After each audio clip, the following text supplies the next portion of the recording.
Real டைமில் 1 million இணையத்தை அலறவிட்ட தளபதி ரசிகர்கள். கோட் ட்ரெய்லர் சாதனை. விஜய் நடிப்பில் உருவாக்கி அடுத்து ரிலீஸ் ஆக உள்ள படம் தி கோட். வெங்கட் பிரபு இயக்கியுள்ள இந்த படத்தினை அர்ச்சனா கல்பாத்தியின் ஏஜிஎஸ் நிறுவனம் தயாரித்துள்ளது. இந்த படத்தில் பிரசாந்த், பிரபுதேவா, ஸ்னேகா உள்ளிட்ட பலர் நடித்துள்ளனர். இந்த படத்திற்கு யுவன் சங்கர் ராஜா இசையமைத்துள்ளார். இன்று அதாவது ஆகஸ்ட் 17ஆம் தேதி மாலை 5 மணிக்கு படத்தின் ட்ரெய்லர் ரிலீஸ் ஆகி ரசிகர்கள் மத்தியில் ஏகபோக வரவேற்பை பெற்றுள்ளது.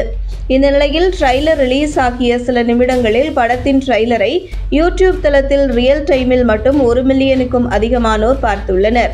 தி கோட் படம் வரும் செப்டம்பர் 5ஆம் தேதி ரிலீஸ் ஆக உள்ள நிலையில் படத்தின் ட்ரெய்லர் இன்று வெளியாகியுள்ளது. ட்ரெய்லருக்கு ரசிகர்கள் மத்தியில் நல்ல வரவேற்பு கிடைத்துள்ளது. குறிப்பாக விஜய் படத்தில் இருந்தும் வெங்கட் பிரபு படத்தில் இருந்தும் வைக்கப்பட்டுள்ள காட்சிகள் ரசிகர்களை வெகுவாக கவர்ந்துள்ளது.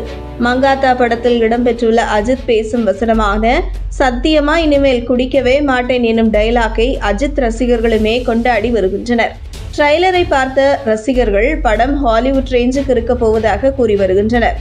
இது மட்டும் இல்லாமல் வெங்கட் பிரபுவையும் கொண்டாடி வருகின்றனர். கோட் படத்தில் நடித்துள்ள விஜய், ஸ்னேகா, பிரசாந்த், பிரபுதேவா, மைக் மோகன், யோகி பாபு, லைலா, பிரேம்ஜி, காளிதாஸ், வைபவ் உள்ளிட்டோர் நடித்துள்ளனர்.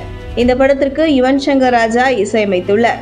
இந்த நிலையில் வழக்கமாக விஜய் படத்தின் அப்டேட்டுகள் ரிலீஸ் ஆனாலே தமிழ் சினிமாவில் மட்டுமில்லாமல் இந்திய சினிமாவில் மாபெரும் சாதனை படைக்கும். இப்படியான நிலையில் தி கோட் படத்தின் ட்ரெய்லரும் தரமான சாதனையை படைத்துள்ளது. மேலும் இந்த சாதனை இதுவரை தமிழ் சினிமாவில் மற்ற படங்களின் ட்ரெய்லரோ அல்லது அப்டேட்டுகளோ படைக்காத சாதனை. அதாவது படத்தின் ட்ரெய்லர் ரிலீஸ் ஆன சில நிமிடங்களிலேயே யூடியூப் தளத்தின் ரியல் டைமில் 1 மில்லியனுக்கும் அதிகமானோர் பார்த்துள்ளனர். அதாவது படத்தின் ட்ரெய்லரை ஒரே நேரத்தில் 10 லட்சத்திற்கும் அதிகமானோர் பார்த்துள்ளனர். இதனை படத்தின் தயாரிப்பு நிறுவனமான ஏஜிஎஸ் நிறுவனம் தெரிவித்துள்ளது. இதனையும் விஜய் ரசிகர்கள் கொண்டாடி வருகின்றனர்.